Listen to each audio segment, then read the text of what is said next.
Wrapper बादशाह को Haryanvi folk song Tatiri का रीमेक बनाना इतना भारी पड़ गया कि जेल जाने तक की नौबत आ गई है। गाना रिलीज होते ही सोशल मीडिया पर जबरदस्त बवाल मचा। हरियाणा के सामाजिक संगठनों ने इसे संस्कृति पर हमला बताते हुए कड़ी आपत्ति जताई। विवाद बढ़ा तो पुलिस प्रशासन हरकत में आया और अश्लील गाना गाने वाले रैपर सिंगर बादशाह के खिलाफ कड़ा एक्शन ले लिया। पंचकुला और जींद में एफआईआर दर्ज हुई और बादशाह को लुकआउट सर्कुलर जारी करने का प्रोसेस शुरू कर दिया गया। वहीं महिला आयोग ने भी कड़ी फटकार लगाते हुए रैपर बादशाह को समन भेजा।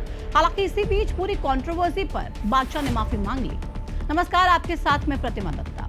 हरियाणवी लोकगीत टटीरी को अश्लीलता और डबल मीनिंग तड़के के साथ पेश करके बॉलीवुड रैपर सिंगर बादशाह बुरे फंस चुके हैं। गाना 1 मार्च को रिलीज हुआ था, जिसमें कैथल की सिमरन जागलान के साथ बादशाह ने परफॉर्म किया। सॉन्ग में नाबालिग लड़कियों के लिए गंदी भाषा, डबल मीनिंग लाइनें और भद्दे इशारे दिखाने के आरोप लगे। वीडियो में स्कूल यूनिफॉर्म पहनी लड़कियों के साथ आपत्तिजनक सीन दिखाए गए। शिकायतकर्ताओं का यह कहना है कि लड़कियों के साथ इस तरह की लाइनें जोड़ना बेहद शर्मनाक है। इतना ही नहीं, गाने में पाठशाला को बैडशाला कहकर दिखाया गया, जिसे लोगों ने शिक्षा और समाज दोनों का अपमान बताया। गाने में फीमेल वोकल देने वाली कैथल की सिमरन जागलान के पिता हरियाणवी सिंगर करमबीर फौजी ने भी गाने के बोल पर आपत्ति जताई। उन्होंने कहा कि उनकी बेटी ने सिर्फ अपनी लाइनें रिकॉर्ड कर बादशाह की टीम को भेज दी थी। उन्हें गाने के रिलीज होने के बाद बादशाह के रैप की लाइनों के बारे में मालूम चला। करमबीर फौजी ने बादशाह की टीम को साफ कह दिया है कि अगर गाना दोबारा रिलीज हुआ तो इसकी वर्डिंग बदली जानी चाहिए। विवाद बढ़ने के बाद पंचकुला के सेक्टर 20 साइबर थाने में केस दर्ज हुआ। पुलिस ने वीडियो को सभी सोशल मीडिया प्लेटफॉर्म से हटाने के लिए नोटिस जारी किया और बादशाह को जांच में शामिल होने के लिए कह दिया गया। इस मामले में नई धारा 296 बीएनएस के तहत केस दर्ज हुआ, जो सार्वजनिक जगह पर अश्लील गाने या फिर हरकत करने पर लागू होती है। इसमें 3 महीने तक जेल या फिर जुर्माना लग सकता है।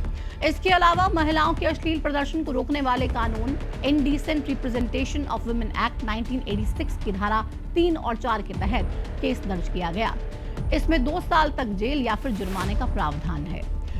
पंचकुला पुलिस ने रीलबाजों को भी सख्त चेतावनी दी है कि अगर कोई भी व्यक्ति इस विवादित गाने पर रील बनाता है या फिर इसकी आपत्तिजनक सामग्री को सोशल मीडिया पर शेयर करता है तो उसके खिलाफ कड़ी कानूनी कार्रवाई की जाएगी।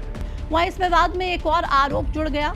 जींद रोडवेज डिपो के जीएम राहुल जैन ने कहा है कि गाने के वीडियो में हरियाणा रोडवेज की बस का बिना परमिशन के इस्तेमाल किया गया। वीडियो में बस पर जींद के डिपो का नाम साफ दिख रहा है, जिससे कि विभाग की छवि खराब हुई है और शूटिंग के लिए इस्तेमाल हुए स्कूल परिसर की अनुमति पर भी सवाल उठे हैं। इन सभी आरोपों के बाद टटीरी गाना सभी प्लेटफॉर्म से हटवा दिया गया है और बादशाह ने माफी भी मांगी है। बादशाह ने कहा कि हरियाणा का बेटा समझकर मुझे माफ कर दें। किसी की भावनाओं को ठेस पहुंचाना मेरा मकसद नहीं था।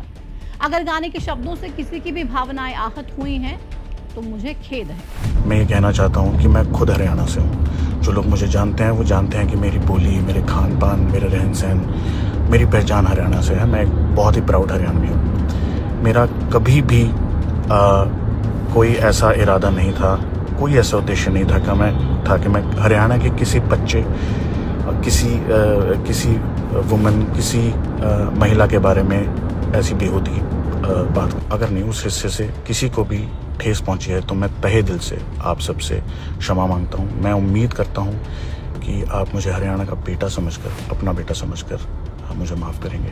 हालांकि बादशाह की माफी के बाद भी हरियाणा राज्य महिला आयोग का रुख सख्त ही नजर आया।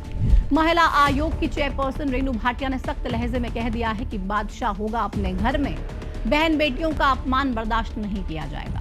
उन्होंने कहा कि माफी मांगना काफी नहीं है, 13 मार्च को पेश होकर बताना होगा कि उन्होंने ऐसा क्यों किया।